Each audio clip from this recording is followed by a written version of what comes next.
Bonjour Alexandra Roulet. Bonjour. Vous êtes professeure à l'INSEAD et vous avez publié aux presses de Sciences Po ce livre « Améliorer les appariements sur le marché du travail ». Vaste sujet autour des emplois non pourvus, on en parle, et donc, notamment dans les chapitres 1 et 2, vous développez cette question, vous l'avez analysée.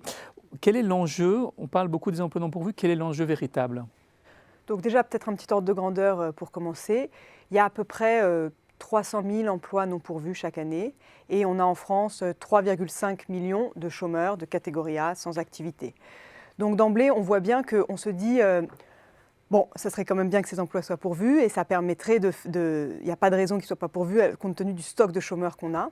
Et en même temps, on voit aussi que quand bien même ils seraient complètement pourvus, on aurait encore beaucoup de chômeurs. Donc ce qu'il faut comprendre, c'est que l'enjeu, c'est d'analyser un peu les causes structurelles des désajustements qui existent entre offre et demande de travail pour essayer de faire baisser le chômage sans prétendre résoudre totalement la question du chômage en France. Et que ça ne sera pas la potion magique, mais... Non, ça ne sera pas la potion magique, mais disons que ça semble être quelque chose d'assez frappant et donc une piste d'action qu'il s'agit d'exercer. Alors, vous expliquez comment améliorer les appariements, c'est-à-dire effectivement se faire se rencontrer les demandeurs d'emploi et les employeurs. Est-ce que vous pouvez expliquer comment ça peut se faire mieux qu'aujourd'hui? Oui, donc il y a essentiellement deux dimensions quand on pense à l'ajustement entre l'offre de travail et la demande de travail, donc à l'appariement entre un demandeur d'emploi et une offre. C'est la dimension compétence, premièrement, et la dimension géographie, deuxièmement. Donc mon analyse dans le livre, c'est que la dimension compétence est plus importante et primordiale par rapport à la dimension géographie. Donc qu'est-ce qu'on veut dire par la dimension compétence? Ce qu'on veut dire, c'est que les compétences recherchées par les recruteurs et les métiers qui recrutent ne sont pas les métiers que recherchent les demandeurs d'emploi et ne sont pas les compétences que possèdent les demandeurs d'emploi. Donc plus précisément, la demande de travail, elle s'est, dans la plupart des pays, et notamment en France, polarisée au cours des dernières années, même au cours des 2-3 dernières décennies, vers d'une part les emplois très qualifiés et très bien rémunérés, et d'autre part les emplois très peu qualifiés du type service à la personne. Donc les emplois d'ingénieurs et les emplois de service à la personne, c'est des bassins, des gisements d'emplois importants. En revanche, tous les métiers intermédiaires qui sont souvent, qui incluent souvent des tâches routinisables qu'on peut automatiser, sont des métiers qui sont en perte de vitesse et pour lesquels il y a beaucoup moins de demandes. Donc l'enjeu véritable, c'est de comprendre comment faire pour les personnes qui, il y a 30 ans, auraient eu ces métiers intermédiaires, comment faire aujourd'hui pour qu'ils aient un emploi. Et donc on voit bien, il y a une alternative. Soit il faut qu'ils montent en qualification pour essayer d'obtenir les emplois qualifiés qui sont en demande, soit ils vont être contraints d'accepter des emplois plus précaires et moins qualifiés. Donc là, il y a évidemment l'enjeu clé, c'est la formation. Souvent, les politiques de formation sont jugées décevantes parce que les bénéfices sont inférieurs aux coûts.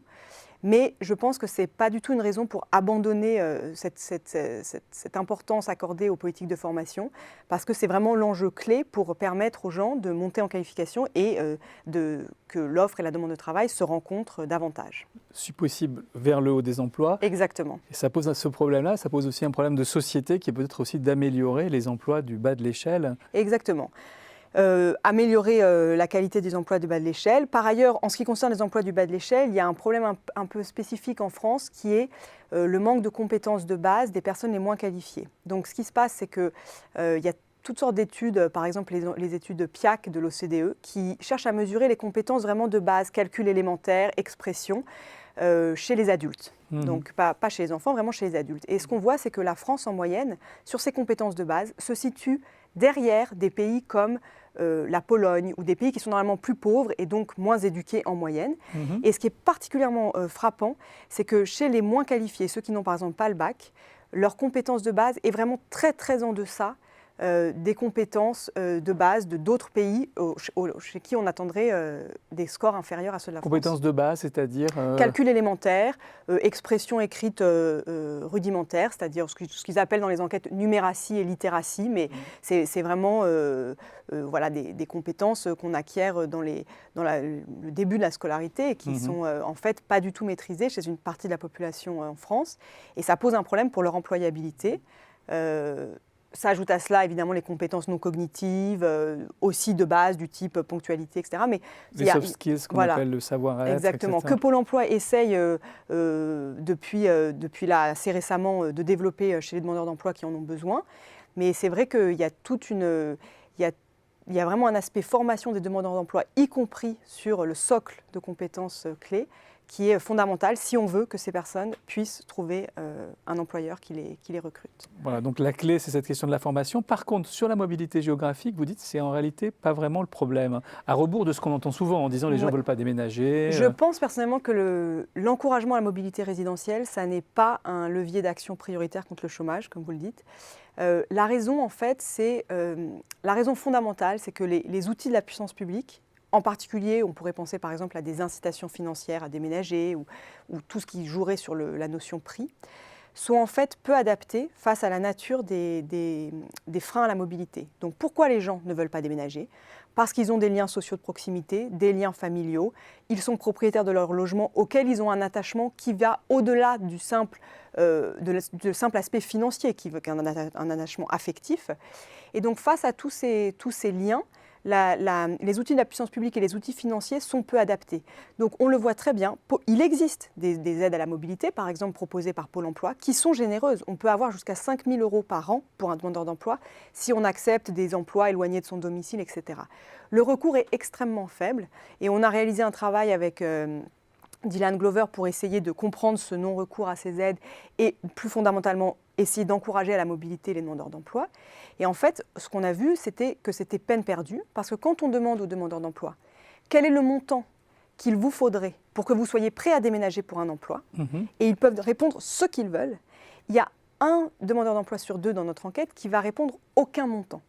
Aucun montant. Ce qui est, pour un économiste, généralement, il y a toujours un prix aux choses, et là, on voit qu'il n'y a pas de prix à l'attachement qu'on peut avoir à un territoire. Donc face à cela, je pense qu'il faut davantage se concentrer en effet sur les politiques de formation que sur les politiques d'encouragement à la mobilité. Cela dit, je mets quand même un petit bémol, ça ne veut pas dire qu'il ne faut rien faire pour la mobilité, parce que les politiques de mobilité, et notamment par exemple de facilitation des trajets pendulaires, sont clés, pas forcément pour résoudre la question du chômage, mais pour le bien-être des personnes très nombreuses qui ont besoin de faire des distances longues pour aller travailler. Donc je ne dis pas qu'il ne faut rien faire pour la mobilité, en particulier pendulaire, il faut la faciliter, mais je dis juste qu'il ne faut pas attendre d'éventuels outils qui viendraient d'incitation à la mobilité résidentielle, une solution miracle pour remédier au chômage. Et le lien social ne s'achète pas, c'est ce que j'entends dans vos propos finalement. Peut-être brièvement, est-ce que c'est un gadget, l'intelligence artificielle, dont on nous dit que grâce aux algorithmes, ils vont mieux faire les appariements, on va pouvoir mieux faire les appariements entre demandeurs d'emploi et offreurs d'emploi ? Je pense qu'il y a les algorithmes offrent des pistes très intéressantes pour améliorer l'offre et la demande de travail, qui sont encore à un stade quand même plutôt exploratoire. On n'a pas réussi, en dépit de certaines attentes, à faire baisser le chômage en utilisant des algorithmes, mais il y a quand même des pistes prometteuses. Cela n'empêche pas qu'on aura toujours besoin de l'humain et de conseillers en personne qui permettent de proposer et de faire accepter aux gens éventuellement une offre qui leur aurait été recommandée par l'algorithme. Donc on ne peut pas se passer de l'humain, mais ça ne veut pas dire qu'il ne faut pas exploiter l'immense potentiel que représentent quand même les data science et les bases de données, avec l'idée que plus on les utilise, plus ces solutions-là se perfectionnent. Donc avec le temps, elles ne peuvent devenir que plus efficaces. Eh bien, merci Alexandra Roulet pour cet éclairage sur votre livre, sur les apps consacrées aux appariements sur le marché du travail, un sujet qui est maintenant plus clair pour nos téléspectateurs. Merci beaucoup. Merci à vous.